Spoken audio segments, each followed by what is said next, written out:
What do you think of this relatively new convention at press conferences at many of the bigger tournaments of having the moderator ask the player to just talk about the match first? And will you please talk about the match for us? Sure.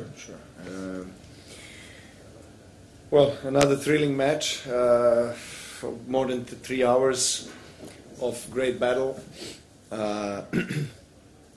playing on the surface that is the slowest surface in sport. It requires a lot of physical and mental energy in order to win matches, and particularly when you play against someone like Lazzi, who is just striking the ball beautifully today. Unfortunately, we had almost half a day rain, and that completely changed the conditions of play. The court was very slow, and the balls were very big, so I wasn't getting any speed off and pace off the ball as I was getting in the previous days of training. But of course, playing an official match, in front of your crowd, you have nerves, you have expectations, you feel the great support, which I had, and I'm very thankful for that. But at the same time, it's not simple, and even after so many years of experience and playing many times in front of the home crowd, I still feel nervous. Still trying to perform the best as I possibly can in front of the home crowd. So it was a little bit strange feeling playing against another Serbian player, which will be the case again tomorrow. But I must say that the crowd was outstanding. I also would like to repeat what I said on the court, that I think Đerea most of the match was a better player, and he was the one controlling the game. He was the one attacking. I didn't feel great again in terms of my game. I had a very bad service match.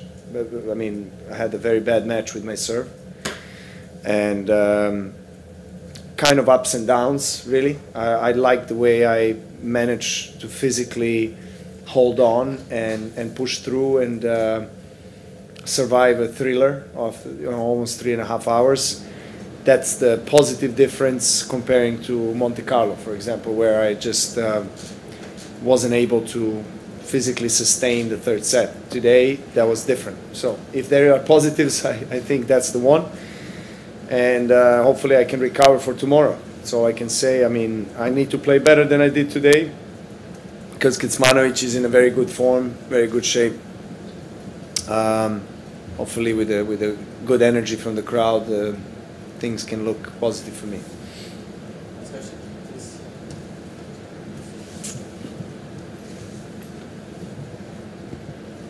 Hey Novak, congrats on the win again. Thank you. So you played the match today against Laslo, and the next one would be against Miomir Kecmanovic. So these are the guys who looked up to you all their careers and maybe perhaps even their life.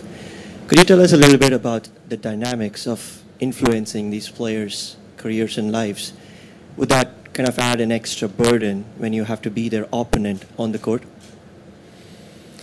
As I mentioned, it's a strange feeling. I look at these guys as friends, and we are friends off the court. We get along very well. We train a lot. They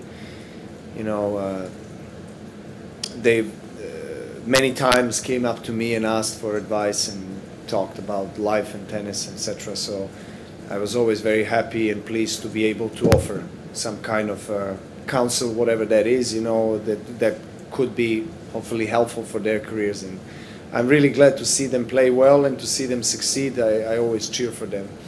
So of course it's not the most enjoyable feeling playing against somebody that I know very well, on the court. But we're professionals, so when you step out on the court, regardless of who is across the net, you need to step in and try to win. So yeah, that was the case tonight.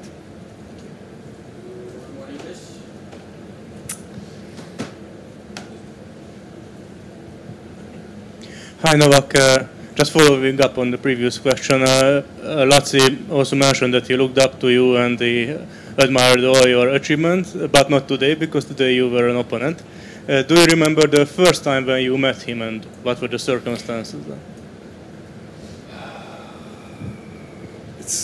difficult to remember when I met him personally, but he's been around the tour for quite a few years. So as soon as he appeared on the junior circuit, and of course he was one of the best junior players from this part of the world, and making his way, working his way towards the ATP top 100. I already heard about him and watched him play and met him when he was very young, obviously, but I don't remember exactly the day.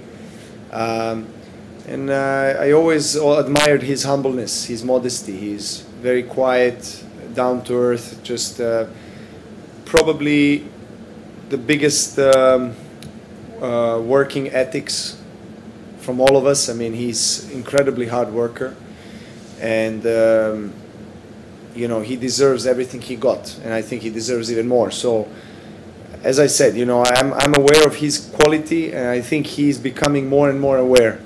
I think he's starting to believe in himself a bit more.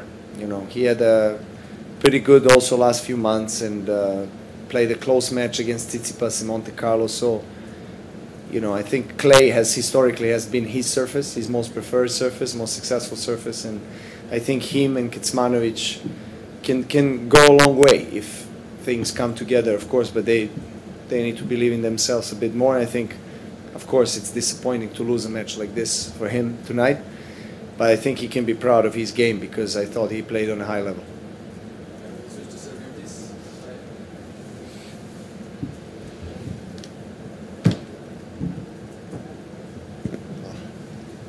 Nove, sve čestitke na ovoj izuzetnoj pobjedi, pre svega, rekao bih, trijumfu upornosti, ako ne grešim. Koliko su ovi mečevi kao pobjeda važniji nego analiza njihovih delova ili elemenata? Pa u ovom trenutku, verovatno, s obzirom na okolnosti ove godine i na jako mali broj mečeva koji sam odigrao zvanično, verovatno ovakva pobjeda izvojevana posle skoro 3,5 sata borbe je dobrodošla i veoma bitna u ovom trenutku. Psihički za mene najviše i naravno igrački. Nisam još ni blizu svog maksimuma u smislu kvaliteta tenisa i toga sam svestan, ali nije prvi put da doživljam takve momente na terenu, u smislu možda nižeg stepena ili nivoa samopouzdanja, ali znam šta mi je činiti. Mislim, toliki niz godina profesionalnom tenisu i to iskustvo ću pokušati da iskoristim i upotrebim za ono što mi treba da podignem svoj nivo igre, i sada su najpotrebniji su zapravo mečevi, što više mečeva, i kažem, ovakva pobjeda mi znači dosta za samopouzdanje i sa te perspektive mentalno-emotivne.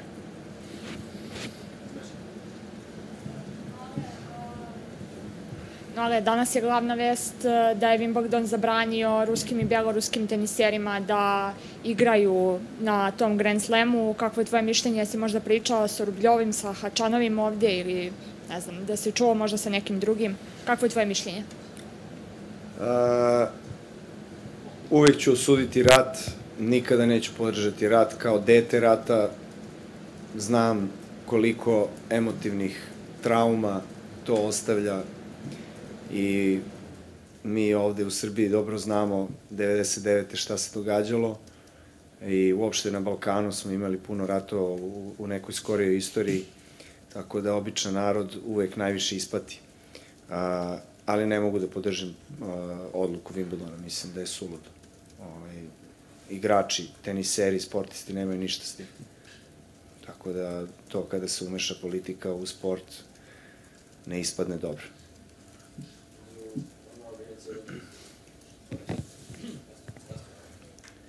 Nole, pre nekoliko godina si Danila Medvedeva pozvao da trenira sa tobom i Danil je došao dotle da je danas. Pre 2 meseca si nakon Australijan Opena pozvao jednog mladog momka iz Češke, Jakuba Menšika, omogućio si mu da igra ovde. Odakle takav njuh i da li to što si uradio znači da u njemu vidiš možda nešto veliko u budućnosti? Igrao je finale Australian Opena sa 16 godina. To je stvarno impresivno. Gledao sam ga malo tim njegovim mečevima i preko zajedničkog kontakta i prijatelja smo stupili u kontakt s njim i ponudili mu da dođe na nedelju dana treninga ovde i igrali smo 3-4 puta, jedan sa drugim trenirali i sada smo mu dali isto i wild kartu za kvalifikacije. Mislim da je svetla budućnost pred njim, jer veoma je dobar momak, a znamo jako dobro kakva je teniska češka škola, izuzetno uspešni teniseri, vrhunski teniseri i teniserke, upravo iz tog kluba, odakle on dolazi, iz Prošteva.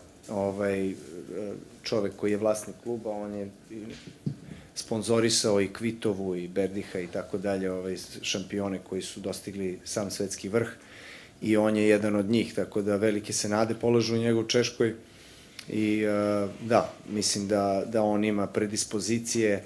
Podseća me na Medvedeva dosta, jer je visok i na brzoj podlozi igra bolje, ima izuzetno jak servis, precizan servis, backhand, svi Česi imaju izvanredan backhand i uopšte istočno evropljani, i forehand, naravno uvijek može da napreduje, ali mislim da ima kompletnu igru već sa 16 godina i više je od mene sa 16 godina, tako da još će verovatno da raste i dosta me, kažem, igra podsjeća na Medvedeva, deluje zrelo mentalno, tako da mislim da će da daleko dogora.